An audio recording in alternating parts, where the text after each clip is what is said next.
કાપેલું અંતર છે એ કેટલું થશે? અહીંથી આ જે અંતર છે એ એલ આપણે મેળવવાનું છે. એલ કેટલું છે એ મેળવવાનું છે. એની પહેલાં આપણે આ ખૂણો કેટલો થશે એ આપણે મેળવવો પડશે. આ આપણને આર બરાબર 1.5 આપ્યા છે.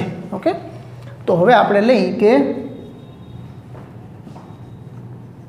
અહીં આર બરાબર 1.5 સેન્ટીમીટર છે.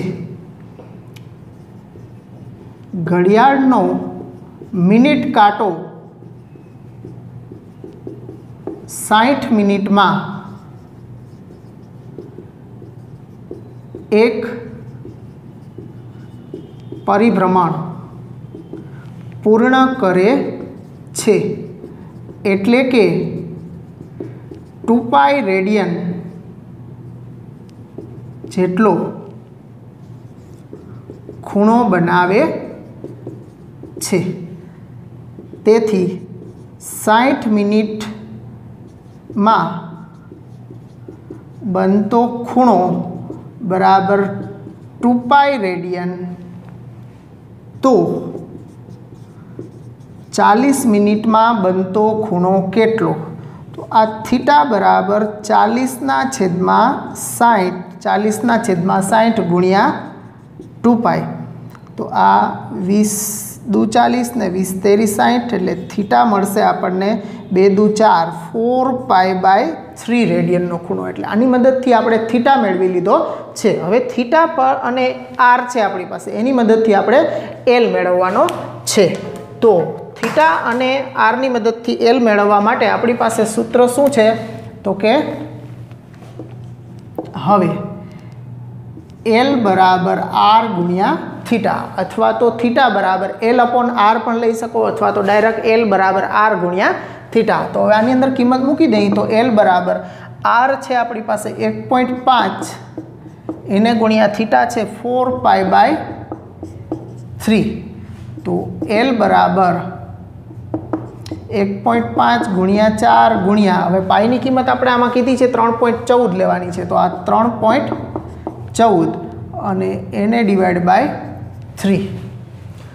તો આ આપણે 1.5 ના બમણા 3 થાય એટલે 1.5 દુ 3 કર્યા અને 2 દુ 4. તો એલ બરાબર 3.14 ગુણ્યા 2 એટલે 6.28 સેન્ટીમીટર.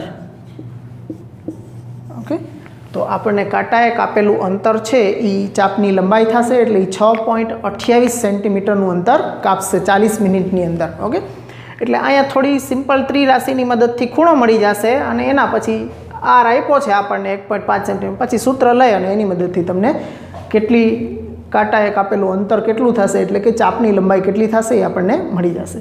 તો મિત્રો એકદમ સહેલું છે, નોટ ડાઉન કરો.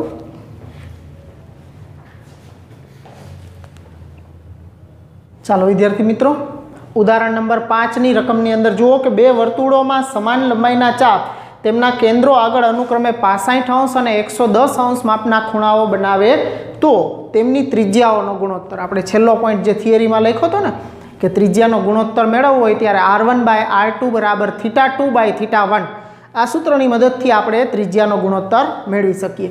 તો અહીંયા આપણે પહેલાં બે વર્તુળની ત્રિજ્યાઓ આમાં ધારી લઈએ. ધારો કે બે વર્તુળોની ત્રિજ્યાઓ અનુક્રમે r1 અને r2 છે, r1 અને r2 છે, તથા તેણે કેન્દ્રો વર્તુળના કેન્દ્રો આગળ બનાવેલા ખૂણા અનુક્રમે θ1, પહેલો ખૂણો આપ્યો છે એને θ1 કહેવાનો, અને બીજો ખૂણો આપ્યો છે એને θ2 કહેવાનો. 110 ડિગ્રી છે.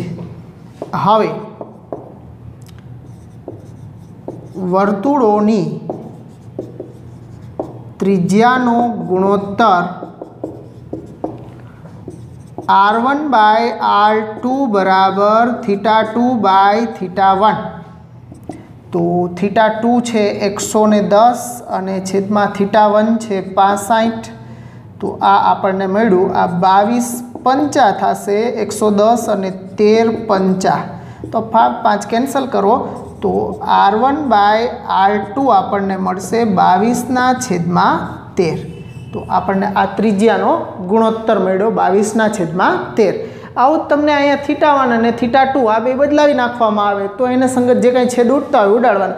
આને તમારે ટેક્સ્ટબુકની અંદર આ અત્યારે આપણને અંશમાપમાં આપ્યા છે, ટેક્સ્ટબુકમાં એને રેડિયનમાં પણ ફેરવા છે કારણ કે થીટા હોય છે એ રેડિયન, પણ ગુણોત્તર પૂછ્યો છે તો પછી રેડિયન હોય કે અંશ હોય કાંઈ ફેર પડતો નથી। એટલે સીધા જે અંશમાપ આપ્યા છે એને θ2 અને θ1 તરીકે લઈ અને સીધો ગુણોત્તર લઈ લેશો તો પણ ત્રિજ્યાનો ગુણોત્તર સીધો જ મળી જશે તમારે, એને રેડિયનમાં ફેરવવાની જરૂર રહેતી નથી।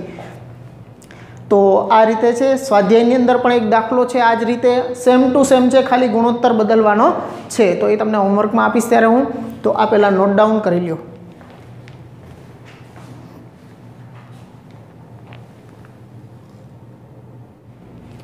चलो मित्रों, स्वाध्याय 3.1 नो पहला बे दाखला आपणे गणी गया छीए, अंश माप ने रेडियन माप में अने रेडियन माप ने अंश माप में फेरववाना। तो चलो मित्रों हवे त्रीजा दाखला में के एक चक्र है 1 मिनिट में 360 परिभ्रमण करे छे, मतलब कि 360 वखत एक चक्र फरे छे 1 मिनिट में।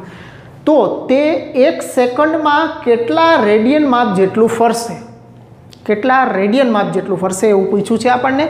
तो एक चक्र 1 मिनिट एटले 60 सेकंड, तो 60 सेकंड में 360 वखत फरे छे। तो टोटल 1 सेकंड में केटली वार फरे आपणे मेळवीए कि एक चक्र 1 मिनिट में 360 परिभ्रमण करे छे, तेथी 60 सेकंड में परिभ्रमण नी संख्या बराबर 1। तो 1 सेकंड में परिभ्रमण की संख्या केटली, तो बराबर 1/60 1/60 एने गुणिया परिभ्रमण की संख्या 360 आपी है। ओके, गुणिया 360 तो छाए छाए 36, तो 6 परिभ्रमण थशे। मतलब कि 160 सेकंड में परिभ्रमण की संख्या 360 परिभ्रमण करे छे, एटले परिभ्रमण की संख्या अहींया खाली मिनिट हती एनी सेकंड करी छे, एटले 360 परिभ्रमण करे छे। तो 1 सेकंड में केटला करे, एटले बराबर 1/60 गुणिया 360 त्रि राशि सिंपल मूकी छे आपणे। तो 1 1 0 कैंसल, 6 6 36 एटले 6 परिभ्रमण मळ्या। हवे आपणे खाली परिभ्रमण नथी पूछ्या, एणे पूछ्युं छे 1 सेकंड में केटला रेडियन माप जेटलुं फरशे। हवे रेडियन माप 1 परिभ्रमण करे त्यारे केटला रेडियन माप थाय, तो कि 2π रेडियन। ओके, हवे परिभ्रमण करे, हवे चक्र 1 परिभ्रमण करे त्यारे ते 2π रेडियन जेटलू फरे एम कही सकीए आपणे। ओके, तेथी 6 परिभ्रमण करे त्यारे 6 गुणिया 2π बराबर 12π रेडियन माप जेटलू फरे। ओके, केटलू चक्र फरशे, तो कि एक चक्र है 1 परिभ्रमण करे त्यारे 2π रेडियन जेटलू आखुं वर्तुळ पूरुं करे, चक्र फरे एटले कि आखुं वर्तुळ पूरुं करे, आखुं वर्तुळ है 2π रेडियननुं होय एटले 2π रेडियन जेटलू फरे। तो 6 परिभ्रमण करे त्यारे 6 गुणिया 2π एटले 12π रेडियन जेटलू फरशे। तो आ आपणुं सिंपल त्रिराशिनी मददथी एनो जवाब मेळवी शक्या। नोट डाउन करी ल्यो। चालो विद्यार्थी मित्रों, स्वाध्याय 3.1 नो चौथो दाखलो छे। उदाहरण में गणी गया छीए आपणे। त्रीजું उदाहरण एना जेवो ज छे।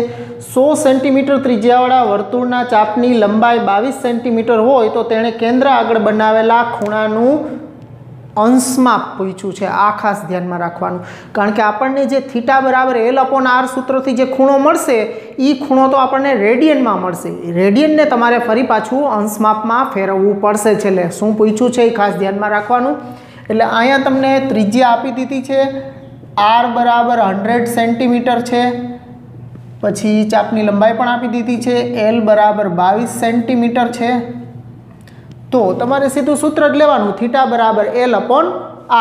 તો એની મદદથી તમને 11/50 રેડિયન મળશે મૂલ્ય, અને એને પછી તમે રેડિયનને અંશમાપમાં ફેરવવા માટે શું કરશો તો કે 180/π વડે છે એ અંશમાપમાં ફેરવવા ગુણી દેજો, અને પાઈની જગ્યાએ 22/7 કિંમત લેવાની અને ગણતરી કરશો તો 12 અંશ અને 36 મિનિટ તમને મળશે. ઓકે, તો આઈ હોપ બધાને આવડી જશે. ઓકે, એટલે આ દાખલો ચોથો છે એ એક તમને હોમવર્કમાં આપું છું. પાંચમો દાખલાની રકમ ઉપર જુઓ. તો પાંચમા દાખલામાં શું કહે છે તો કે 40 સેન્ટીમીટર વ્યાસવાળા વર્તુળમાં જીવાની લંબાઈ 20 સેન્ટીમીટર છે. જીવાને સંગત લઘુચાપનું માપ મેળવવાનું છે. અહીંયા L મેળવવાનો છે. તો આકૃતિ દોરો એટલે તમને વ્યવસ્થિત સમજાય. તો આકૃતિ આ પ્રમાણે દોરીએ આપણે વર્તુળની અંદર.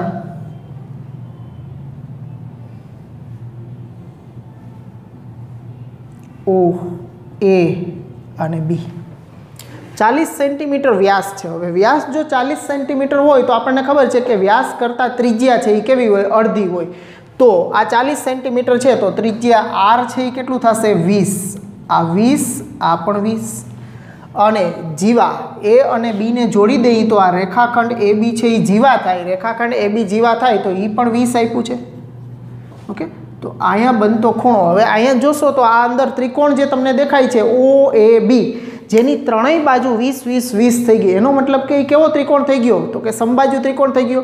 હવે જો એ સમબાજુ ત્રિકોણ થઈ જાય તો એના ત્રણેય ખૂણા પણ આપણને ખબર છે કે 60 60 60 ના હોય. હવે એને રેડિયનમાં લખીએ તો આ ખૂણો થીટા છે, આ R છે આપણી પાસે, આ ખૂણો થીટા છે એ θ π/3 થઈ જશે. તો આપણે આ ચાપની લંબાઈ L છે એ મેળવવાની છે. લઘુચાપનું માપ શું હોવું જોઈએ મેળવવાનું છે. મતલબ અહીંયા આપણને વર્તુળ ઉપરથી કે જે ખૂણો સીધો નથી આપી દીધો, 40 સેન્ટીમીટર વ્યાસ અને જીવાની વર્તુળમાં જીવાની લંબાઈ 20 સેન્ટીમીટર છે. જીવાની લંબાઈ આપી છે, ચાપની લંબાઈ નથી આપી. ઓકે, તો ત્રિજ્યા અને જીવાની લંબાઈ બે ઉપરથી આપણને ખૂણો મળી જશે અને ખૂણા ઉપરથી આપણે ચાપની લંબાઈ માટે સૂત્ર લઈને મેળવશું. લખીએ આપણે અહીં વર્તુળનો વ્યાસ D બરાબર 40 સેન્ટીમીટર, તેથી ત્રિજ્યા R બરાબર 20 સેન્ટીમીટર થશે. હવે જીવાની લંબાઈ છે એ આપણને AB છે એ 20 સેન્ટીમીટર આપી છે, તથા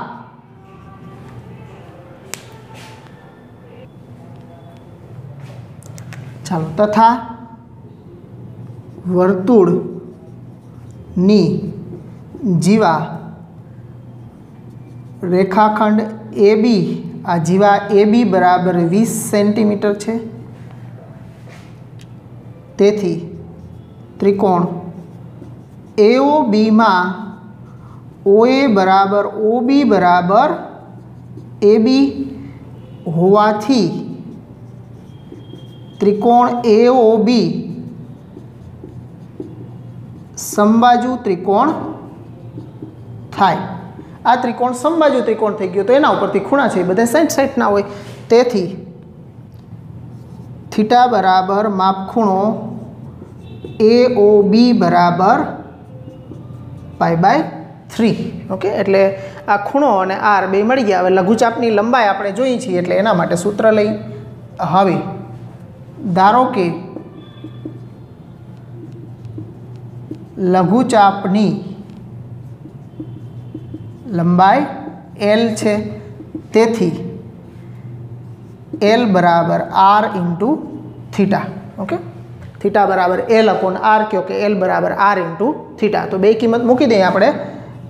L બરાબર R છે આપણી પાસે 20 અને એને ગુણ્યા થીટા છે π/3. તો 20 અને 3 કંઈ છેદ ઉડશે નહીં, તો એમનેમ જ રાખવાનું.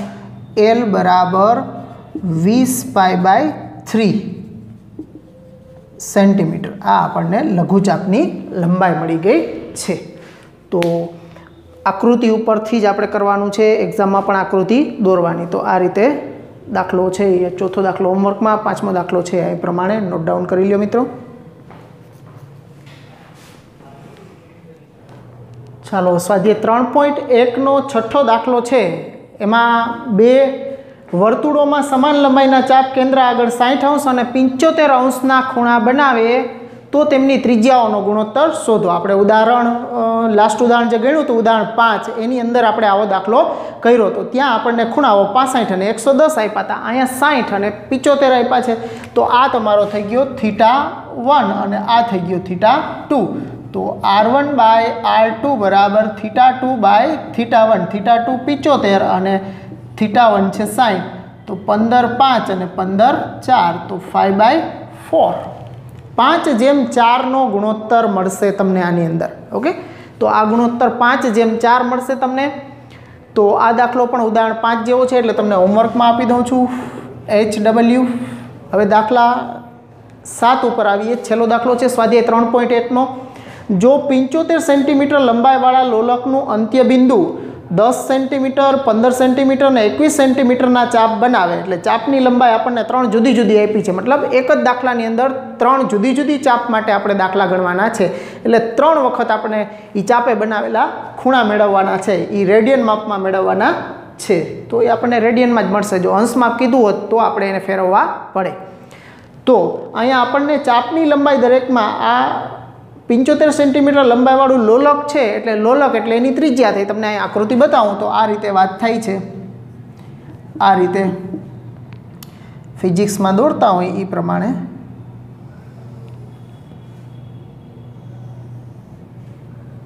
આ લોલક છે।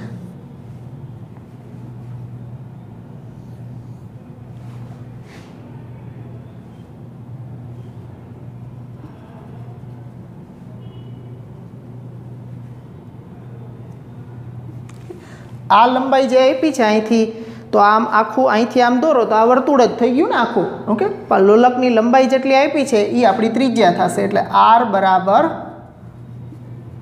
75 સેન્ટીમીટર। અહીંયા જે બનશે એ ખૂણો થીટા થશે અને આ જે આવશે એ ચાપની લંબાઈ l થશે। ઓકે, તો l છે એ આપણને જુદા જુદા આપ્યા છે। એક વખત છે 10 આપ્યો છે, 15 આપ્યો છે અને 21 આપ્યો છે, ત્યારે ખૂણો કેટલો થશે એ આપણે દરેક માટે મેળવવાનો છે। તો અહીં ધ્યાન આપજો, અહીં r બરાબર 75 સેન્ટીમીટર છે,